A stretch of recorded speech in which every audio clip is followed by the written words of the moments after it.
एक जमाने तक इंडिया में डाकुओं को उनके बेईमाना जुराइम और कत्ल गारत गरी के बावजूद बहुत सी जगह किसी हीरो की तरह देखा जाता था। और आज भी बहुत से लोगों की उनमें दिलचस्पी है, क्योंकि वो उन्हें समाजी नाइंसाफी के खिलाफ खड़े होने वाले बागी के तौर पर देखते हैं। ऐसा ही एक डाकू मलखान सिंह है, जिसने सन 1982 में हुकूमत हिंद की मुआफ करने की पॉलिसी के तहत डकैती के रास्ते को छोड़कर एक आम इंसान की जिंदगी को अपनाया। लेकिन इससे कबल वो एक दहाई से ज्यादा अरसे तक अवाम और पुलिस दोनों के लिए एक चैलेंज बना रहा, मगर अब वो खुद को डाकू के बजाय बागी कहते हैं। मलखान सिंह अपने जमाने में पुलिस को तकरीबन 100 मुकदमात में मतलूब था और उस पर 22 लोगों के कत्ल और तकरीबन 1.5 दर्जन अगवा के मुकदमात दर्ज थे। लेकिन उनके गिरोह के एक सरकर्दा डाकू बिशंबर सिंह के मुताबिक उन लोगों ने कभी कत्ल और लूट मार की गिनती नहीं रखी। बिशंबर सिंह के मुताबिक उसने मलखान सिंह के गिरोह में तकरीबन 10 साल गुजारे और मारूफ सियासतदान जय प्रकाश नारायण की कोशिशों के नतीजे में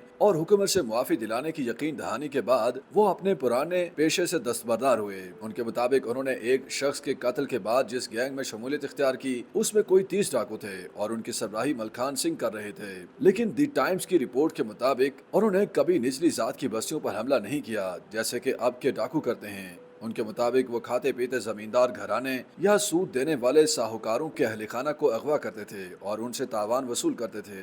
उन्होंने एक सवाल के जवाब में कहा कि वो जिसे अगवा करते थे उनकी अच्छी देखभाल और खातिर मदारत भी करते थे।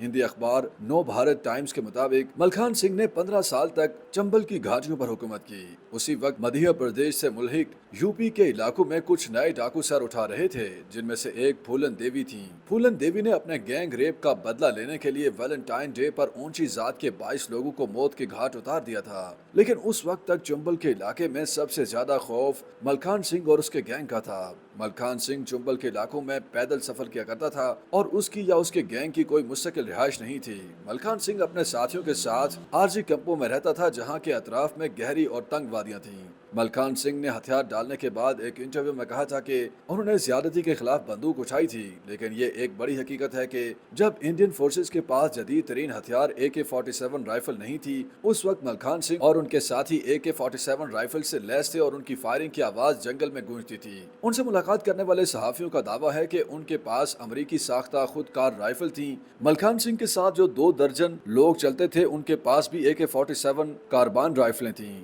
जून 1982 में डाकुओं के राजा कहे जाने वाले मलखान सिंह ने हजारों लोगों के सामने हथियार डाल दिए थे।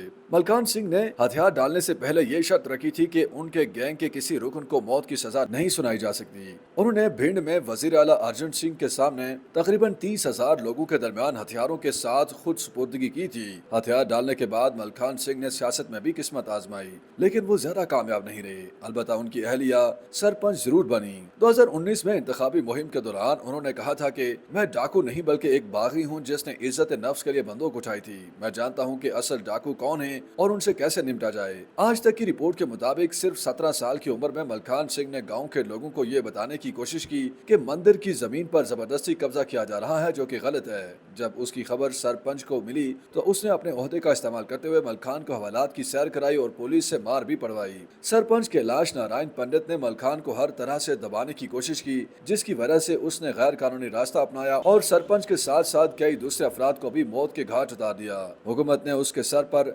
70,000 का इनाम रखा था, जो कि किसी को भी नहीं मिल सका क्योंकि मलखान सिंह ने खुद हथियार डाल दिए। YouTube पर गूगली न्यूज देखने के लिए youtube.com की सर्च बार में गूगली न्यूज TV टाइप करें। गूगली न्यूज के पेज पर सुर्ख रंग के सब्सक्रिप्शन वाले बटन पर क्लिक करना ना भूलिए। YouTube पेज पर अपलोड होने वाली वीडियोस से बाखबर रहने के लिए बेल आइकन पर क्लिक कीजिए। आपको हर नई वीडियो के बारे में नोटिफिकेशन मौसूल हो जाएगा।